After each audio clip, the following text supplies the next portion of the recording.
Good evening, ladies and gentlemen, how are we getting on? Welcome to a brand new Fallout 76 video. So, the Big Bloom event is now live. It's been underway for about 24 hours, and I've been having a good time with it. I hope you folks have as well. I do, however, have a few tips and FYIs for you if you are jumping into the event, as there are a few bits and pieces that are perhaps not quite as clear as they could be, and a few things I've noticed that are just useful to know about in general. So, let's jump into a few tips for the new event. So, first up, because it has come up a couple of times, the event's running through until the 20th of May this time, so that is 2 weeks as per usual. It's been delayed a couple of times, so a little bit of clarity there is not such a bad thing, but yeah, 2 weeks as usual. So, I have a couple of tips here for the general playing of the event. They're primarily geared towards people who want to play it solo in private worlds and the like. However, there are a couple of bits here that will be useful if you are playing in adventure mode with everybody else, so hopefully this will be helpful to everyone. First up, part 1 of the event involves collecting flowers. A couple of tips to make that considerably easier, because this is really the hard part of the event, especially if you're solo, getting all of those 90 flowers inside the timer, which is 7 minutes, if I remember correctly now. They have kind of added a little bit to that since I first played it onto the PTS, I think. So it's very, very useful if you have the option to have a bit of stagger resistance going on.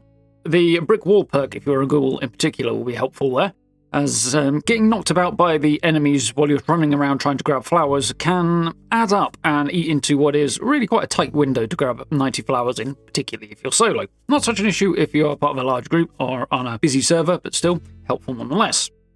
Related to that, canned coffee will also be quite helpful. It'll allow your action points to regenerate much more quickly and allow you to sprint for much longer if you have enough of the stuff, because it doesn't really last all that long.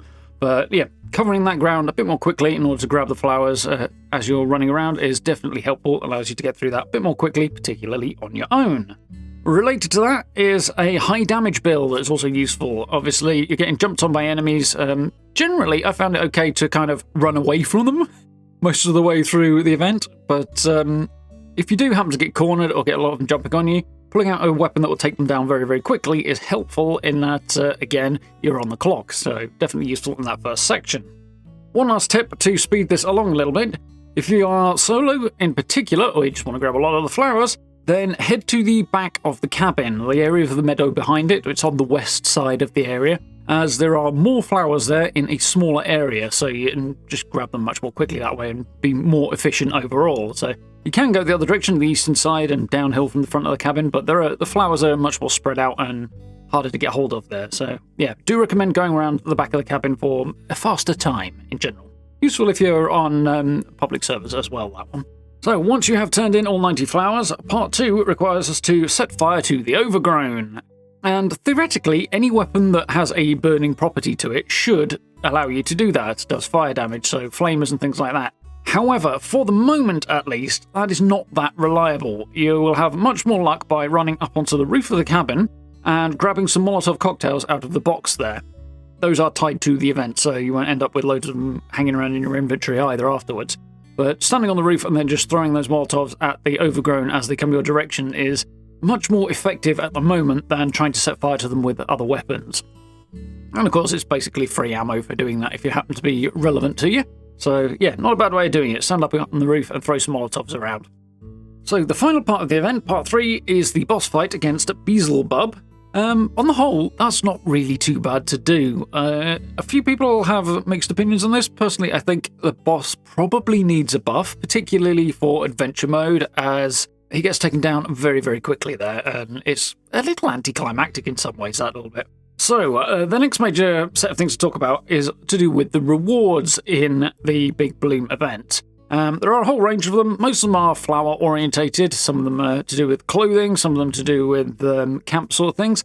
But there's a couple of bits and pieces that are not as clear as they could be there. So, pro tip if you want to see what you are getting from the event is to server hop just before the event starts.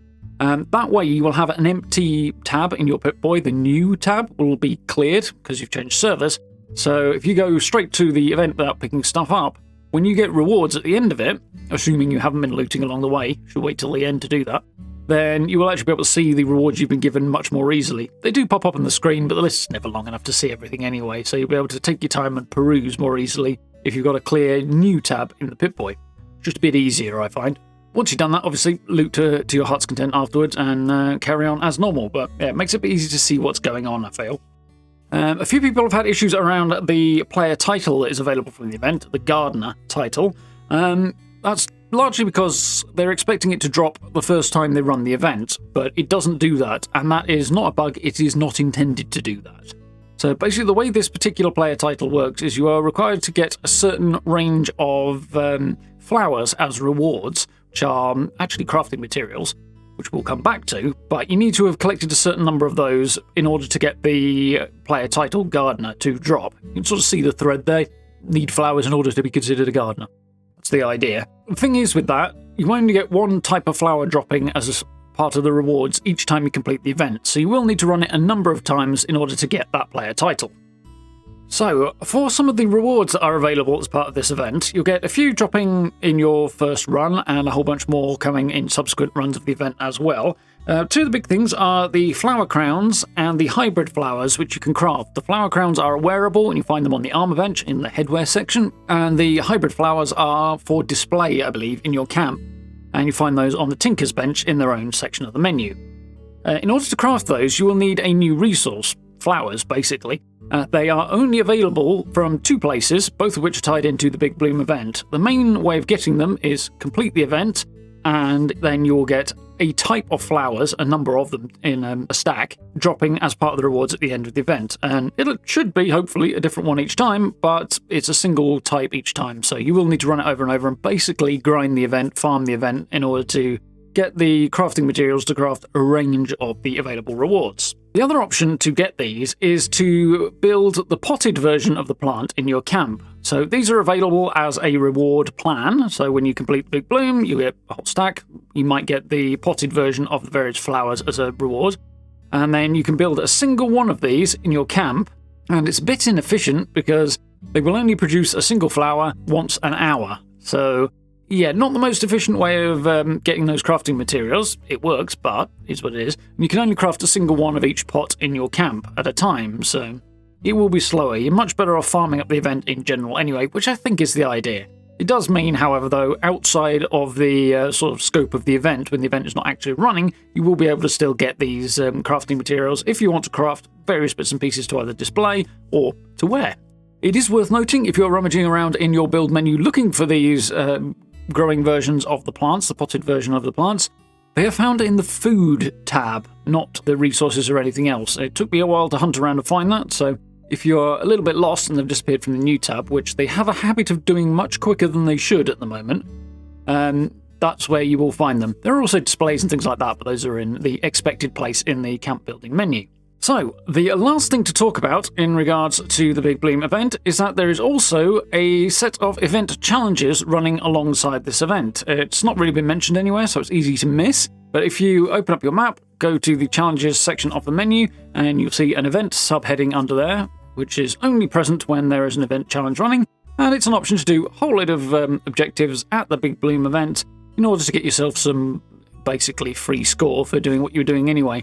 If, like me, you're a melee-facing feral ghoul, it's a bit of a challenge to do the critical challenges, as, well, feral ghouls can't hit the broadside of a barn in VATS, so that was a whole thing. I had to take some chems and come out of being feral in order to get that done, but it wasn't actually too bad when I sort of knuckled down and did it. I used a shotgun, and one critical was enough to do the job, so yeah, that made life a little bit easier. However, worth noting if you are a feral ghoul, but there's quite a decent amount of score available as a result from this particular set of challenges.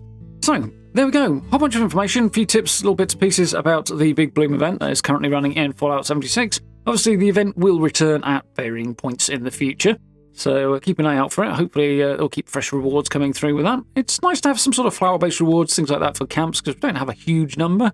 Last Fashionet run added a few into the reward pool there, and there's definitely more I would like to get from that particular reward pool. But for now, Big Bloom's here, and we can grab a bunch from that, which is nice. So, hope you guys found this useful and informative. If you did, please do consider dropping subs and likes. I very much appreciate. Down below the video, we've got social media links in the description and channel memberships on the blue join button if you'd like to support the channel that way. I really, really appreciate it.